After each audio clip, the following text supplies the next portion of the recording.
Assalamualaikum warahmatullahi wabarakatuh. Salam Kung Mania, salam satu hobi, salam seduluran, salam persaudaraan seluruh Nusantara, khususnya pecinta perkutut lokal alam. Para sedulurku dan para sahabatku dimanapun sedulurku dan para sahabatku berada, semoga para sahabat dan para sedulur diberikan kesehatan, diberikan kemudahan, dilancarkan dalam mencari rezeki, dijauhkan dari wabah penyakit, dan selalu dalam perlindungan Allah Subhanahu wa Ta'ala. Amin amin ya robbal alamin ya. Oke ya sedulurku, ini anak laki-laki saya yang ragil ini ya, yang nomor 2 ini. Nah, ini ikut ngonten lor ya, ikut ngonten. Nah, oke dulur ya, pada kesempatan kali ini ya, saya akan membagikan ya tips ataupun ilmu ya tentang apa? Tentang bab burung perkutut. Ini khususnya perkutut yang penuh misteri ataupun katuranggan lor ya. Nah, ini anak saya. Awas nange. Ini Dik Japran. Nah, ini namanya Dik Japran, itu anak saya yang kedua lor ya. Ikut ngonten ya bapaknya. Oke ya. Jadi ini saya lanjutkan lagi yang saya bagikan lor ya.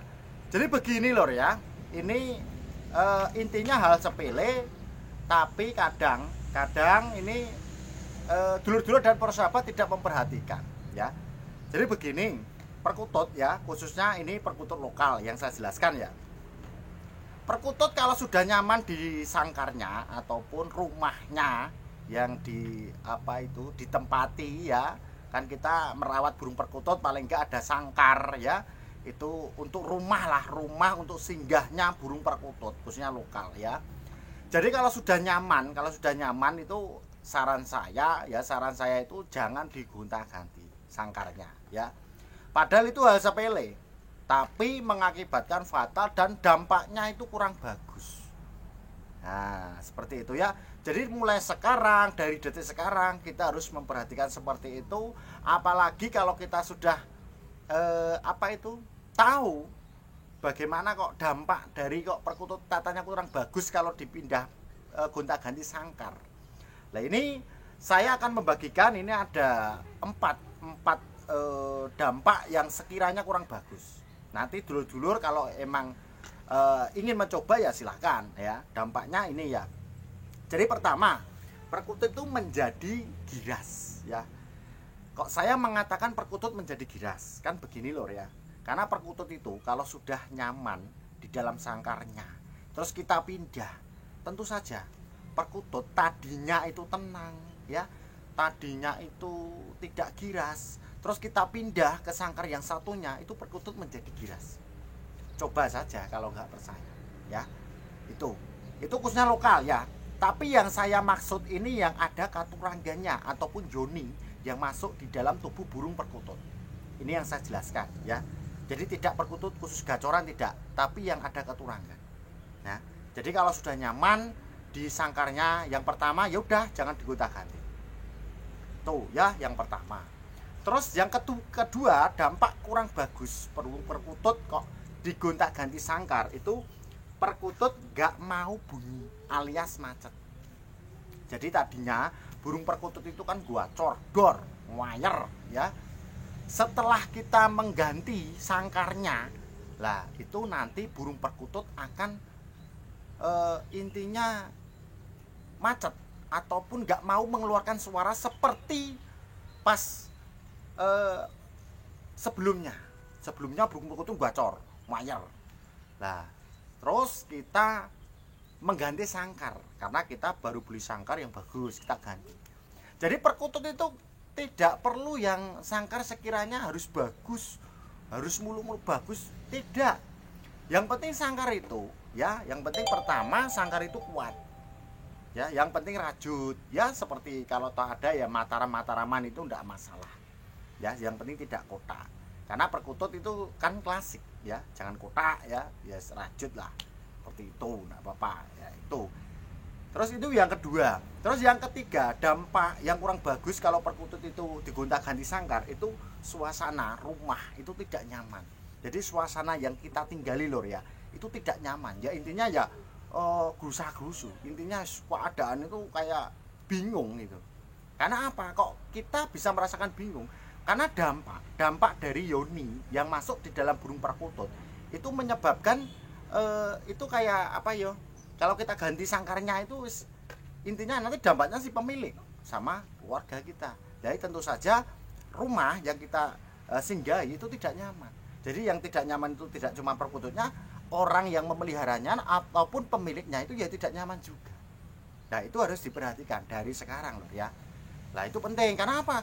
Oh, saya sudah melakukan hal seperti itu, pengalaman saya ya. Ternyata apa? Ya itu tadi. Setelah saya perhatikan satu persatu ya, ternyata wah ya itu penyebabnya itu. Dampaknya kurang bagus. Itu yang ketiga ya. Yang keempat ya, yang keempat kalau dampak kurang bagus, intinya kalau burung perkutut digonta-ganti sangkar, itu kodam ini loh yang bersemayam itu tidak suka. Jadi kalau kodam, kalau sudah bersemayam di tubuh burung perkutut, apalagi sudah disangkarnya yang pertama udah nyaman, ya udah jangan digonta-ganti. Ini khusus Katuranggan lor ya, bukan gacoran, khusus Katuranggan, tapi di dalam burung perkutut lokal alam. Itu tidak suka kalau digonta-ganti sangkar. Jadi kalau diganti sangkar kayak berontak, kodam itu kayak berontak. Nah nanti dampaknya siapa? Dampaknya ya saya pemilik, kembali sepemilik dan di rumah yang kita singgahi ya itu tidak nyaman juga. Nah itu intinya bingung terus kita. Karena apa? Karena kodamnya itu tidak suka. Karena kalau kodam sudah bersemayam, kalau sudah menyatu di sangkarnya juga, ya udah kita jangan digonta-ganti. Apalagi ya saran saya kalau perkutut sewaktu kita cantokan ataupun kita gantung di pojokan lah ya, pojokan itu terus jangan digonta-ganti. Kecuali perkutut gacoran.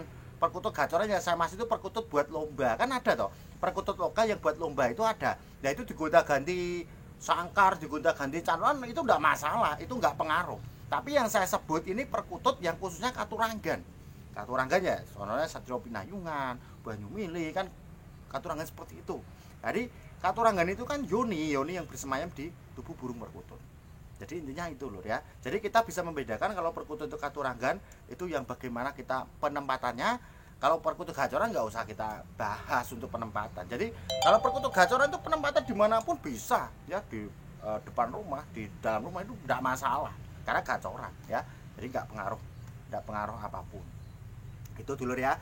Jadi semoga ya untuk bab masalah Katuranggan ataupun penempatan untuk sangkar ya, semoga ini bermanfaat. Dan kalau toh dulur-dulur dan para sahabat kalau mempunyai pendapat sekiranya kurang cocok ya tidak masalah. Kalau yang cocok ya silahkan nanti ditulis di kolom komentar ya. Kalau tidak cocok ya tinggalkan saja, di scroll tidak apa-apa ya. Karena apa? Saya cuman membagikan ke dulur-dulur dan para sahabat khususnya para pemula, biar nanti ini bermanfaat dan untuk pembelajaran kita dan untuk sejarah anak cucu kita ya besoknya kan gitu, untuk sejarah kan gitu, biar tidak hilang sejarah dari nenek moyang kita itu tidak hilang. Jadi sampai sekarang coba kita jabarkan dan kita bagikan ke dulur-dulur dan para sahabat. Oke dulur, itu dulu kesempatan kali ini, semoga ilmu ini bermanfaat ya. Sebelum saya tutup, saya mohon maaf ke dulur-dulur dan para sahabat kalau ada kata-kata saya yang sekiranya kurang berkenan untuk dulur-dulur dan para sahabat. Karena apa? Saya manusia biasa, tidak luput dari kesalahan. Kalaupun ada kelebihannya itu datangnya dari Allah Subhanahu wa taala. Raminten maroklopot cekap semanten aturuklo. Akhiru kalam, wassalamualaikum warahmatullahi wabarakatuh. Salam sukses. Toyo ini lor. Oh. Jinak lor. Dari Om Bioan bisa jinak gini ya. Proses kesabaran. Ini toyo dari ombyoan, enggak dari lolohan ya, dari ombyoan. Nanti dulur-dulur kalau merawat ya, intinya sabar, konsisten, nanti seperti toyo ini. Nah jinaknya begini ya, gini ya, ini lor, toyo ini lor. Toyo. Nah, toyo itu ikut konten ya toyo. Banyumili lho, Banyumili lho. Banyumili sampai Dubruk lho. Banyumili lho ini. Ini lokal alam. Ya, bukan ternak, bukan bakok ya. Ini lokal alam asli ini. Nah, selalu menemani saya ngonten. Dimanapun saya ngonten ya, di waktu saya keluar menemani ini toyo, ini namanya toyo ya. Nih perkutut toyo namanya ya. Dulur. Oke.